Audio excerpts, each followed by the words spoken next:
Dear 24-year-old self, the advice I would give to you is be vulnerable first.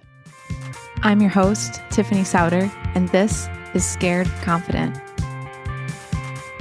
Okay, so let's talk about Dear 24-year-old self advice point number 2, if I were to pull back time and give myself some advice. And this one is be vulnerable first. And in many ways, the Scared Confident podcast is probably like the ultimate manifestation of this belief that I have, but that we have no idea the number of people that want to help us.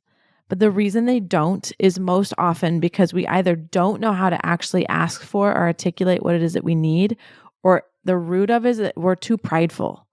We're not willing to be like humble enough to be able to actually say like, this is what I'm struggling with. This is what's hurting. This is where I'm stuck. This is where I don't know what to do. And so we masquerade around acting like we have all the answers and we know what to do. And it really stunts our learning.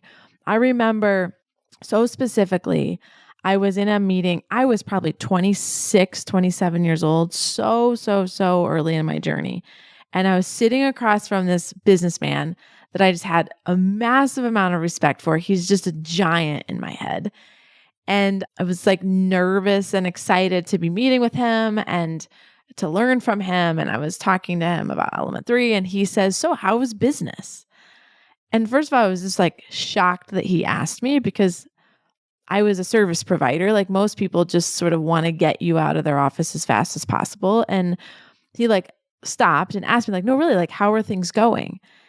And I'm such an idiot. I was like, "Things are great," which was like the furthest thing possible from the truth. And because I wasn't armed with an understanding of what my actual issues were, and B, the courage in the moment to say like, this is what I'm struggling with, or I don't know how to get to this person, or I'm looking for a great partner for this thing, I walked out of that room without being able to actually like harness the power of him, like of leveraging him, of using that moment to help me. And I will remember that moment for the rest of my life. And it was such an exercise in me remembering, I've got to know, first of all, what are the things I'm actually solving for? And then how to articulate those crisply so that when somebody asks me what's happening or how they can help, I'm at the ready and able to actually say like, this is what I'm looking for. How do you help me? The other thing I found is, and the reason it's be vulnerable first, is that when one person takes a small step forward in letting the other one into a problem, or like, oh my word, yesterday was such a tough day, or tomorrow I'm going to have to make this tough decision, or we were just fired by a client, or whatever the thing is, when we take a half step forward and being vulnerable, people meet you there. And they're also going to share their things, and they're also going to lean in and share their experiences.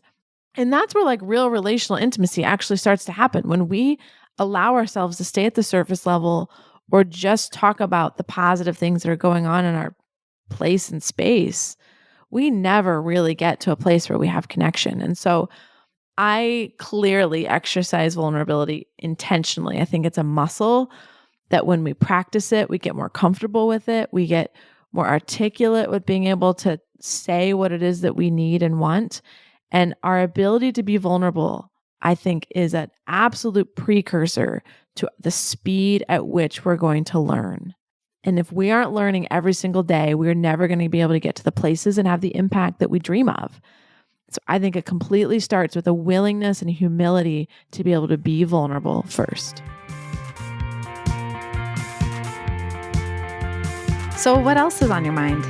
Text me, 317-350-8921, 317-350-8921.